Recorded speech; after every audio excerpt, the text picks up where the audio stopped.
Oh my sweet baby Jesus, Devil May Cry. DMC is back!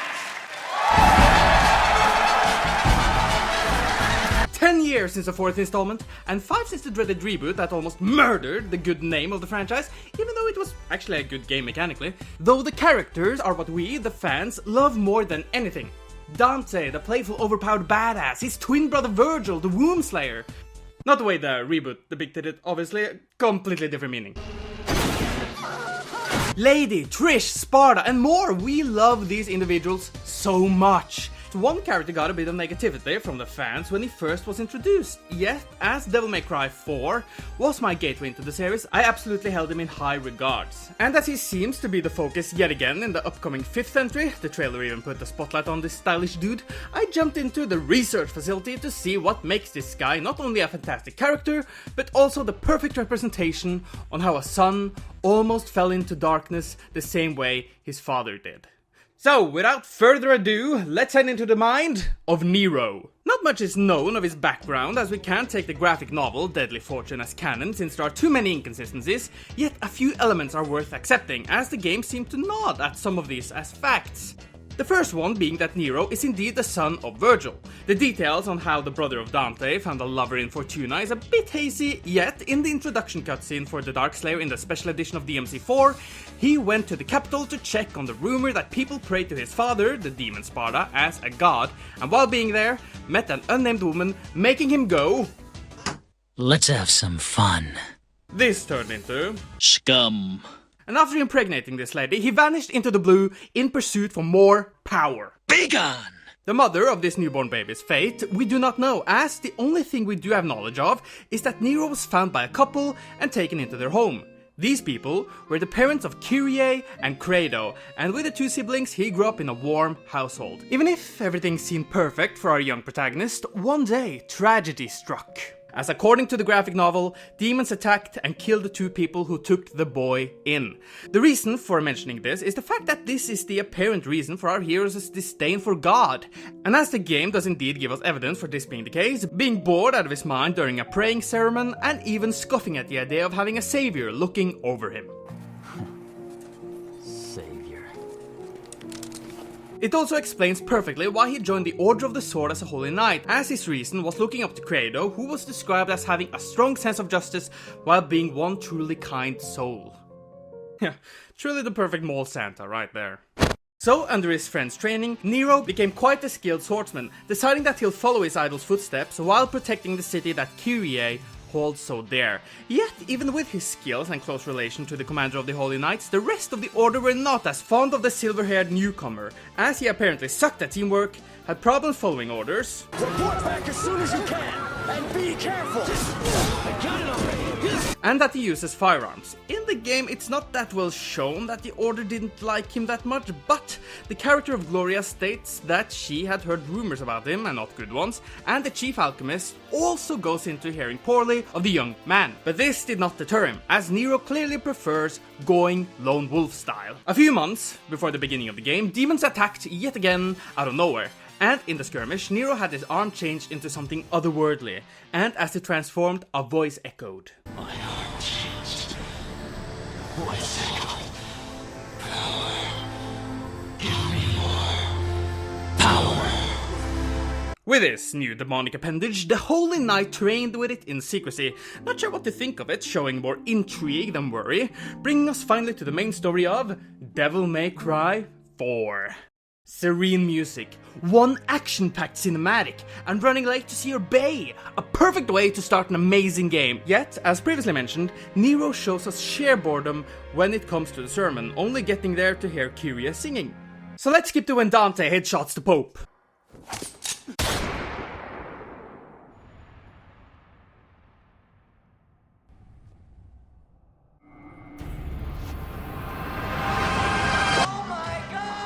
While Demon Man is brutally kicking the religion boys' asses, the first thing Nero does is to get Kyrie to safety. However, she is unwilling to leave her brother behind, giving our hero one option to protect his family.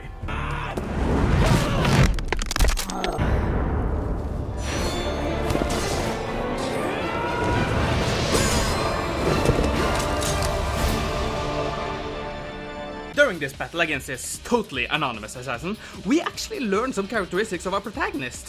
1. He's extremely confident in his abilities. 2. He likes to style, which can be seen throughout the entire game.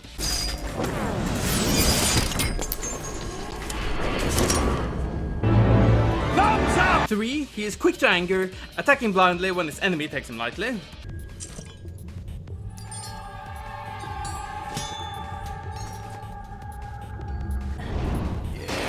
And finally, 4. Nero is without a doubt the most brutal of Devil May Cry playable characters to date, as he lets his anger get the better of him, making him go into a white rage.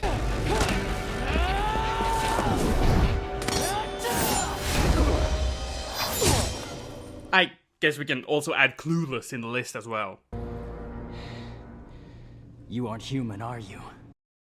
Are you kidding me? So a new quest is added, humor and seriousness are intertwined, and more evidence is given to us that he couldn't give a damn about the Order. Guy just came from hell.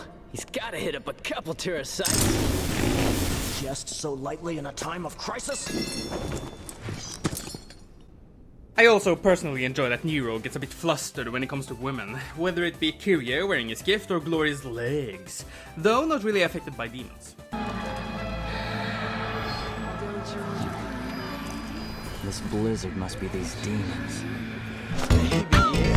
Yet, as his idol is telling him to take things a bit more seriously, he does so indeed, and walks off on Kratos' orders to capture Dante. Yeah, good luck with that. On his way he goes, and while we have seen that Nero isn't exactly the most religious of Holy Knights, he does indeed follow their creed by not allowing demons to roam around freely. We see this during the confrontation with Burial, the Fire Lord of Hell. The young man could have just walked past the majestic being without a fight, as it shows no hostility towards him. Yet Nero is the one instigating the battle, as he understands that something that big and fiery could end plenty of human lives if it goes by unchecked. And this sort of action can be seen when meeting the 3 main demons of the game, even if Beryl is the only one ignoring the son of Virgil. He also is shown enjoying a good fight, giving off a small smirk before jumping into a brawl, or remarking rudely on his enemies. Though mouthy he not only is against demons, as when he first meets Bianco Angelo, who he believes is a member of the Order. He gives off a snide remark, which he also throws at his superiors when realizing they might not be as pure-hearted as one would think. Because here we meet the stuttering chief alchemist of the Holy Order. And this is where a massive turning point happens to our hero, because as the villainous alchemist has the boy in a horrifying situation, the voice of a distressed Kyrie screams out in his mind, activating his dormant demonic heritage, consuming him with power and rage. Something of Virgil is indeed hiding inside the arm, and it uses the love of Nero's life as a way to make him feel weak, having him seek more power. If I become a demon, so be it.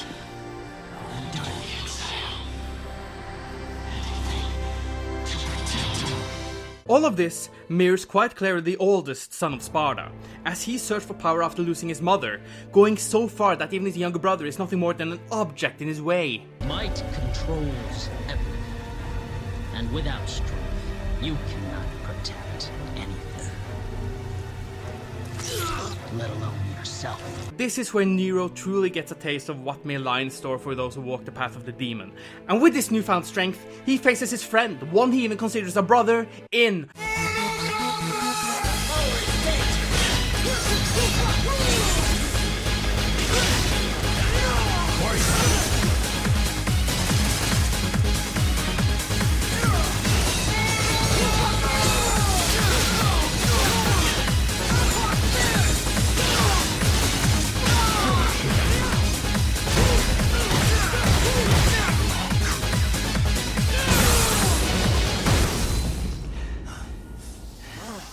However, before player 1 can finish him,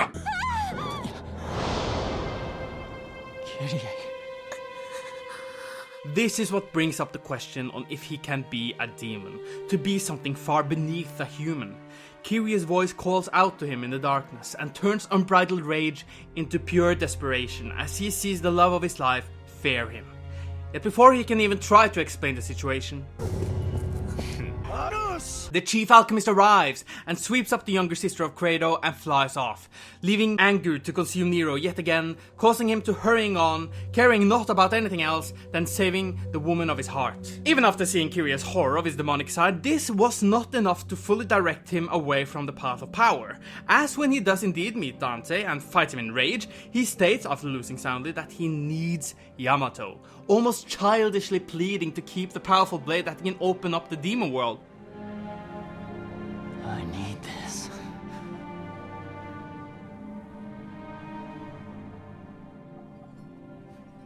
The playful demon slayer sees our hero's desperation and allows him to use it for the time being, making them both see eye to eye for the first time. What's your name? Nero. You're Dante, right? Not a bad name. Neither is yours. Who does not see eye to eye though are these two. Is it not beautiful? Blow yourself. So Nero kicks the Pope's ass.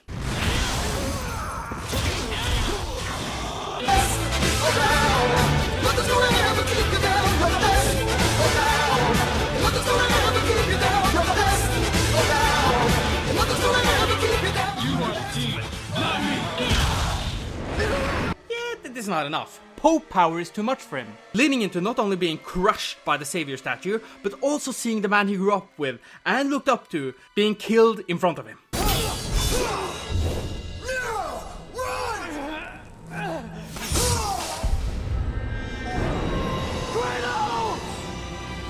Enraged, he lashes out at the head of the order, again showing that Nero doesn't think things all the way through, slamming his holiness against the massive stone being, which the hero saw earlier he can hide within, making our protagonist being stabbed with his father's sword, while also being consumed into the savior, as the Pope needs Son of Sparda's blood to complete the god. And as he is trapped in darkness, he promises Kyria that he will get them out of there, even though he tearfully thinks that he failed her. Bam! Dante is back! This time, our boy has an adventure, even if it's just going through the same game in reverse pretty much. That still annoys me to no end. To reclaim Yamato, having some Hamletian fun, killing the asshole, and use the Blades of Evil's way to release Nero while kicking the statue of his father's ass. So sexy, it's hot, hot, and ditty, it's hot, hot, make you crazy, it's hot, hot, hot girl. With Yamato in hand, he confronts the evil demon Pope, who holds his girlfriend hostage, and as she fades away, Nero goes beast mode.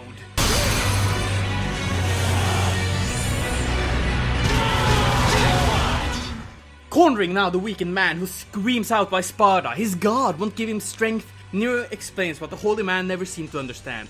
Sparda may have been a demon, yet he had the heart to love a human, something that leader of the Order of the Sword does not.